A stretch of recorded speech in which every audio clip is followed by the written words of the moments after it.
Attributes and reflection make your code dynamic and extensible.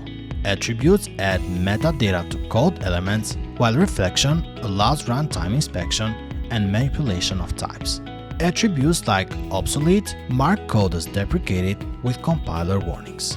Create custom attributes by inheriting from attribute and applying them to classes, methods, or properties to store metadata that can be read at runtime.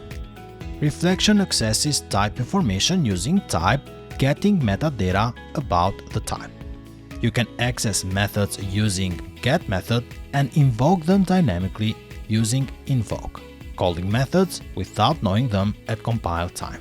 You can use reflection for building plugins or testing frameworks that need to work with unknown types, use attributes for configuration, validation, and extensibility where metadata drives behavior.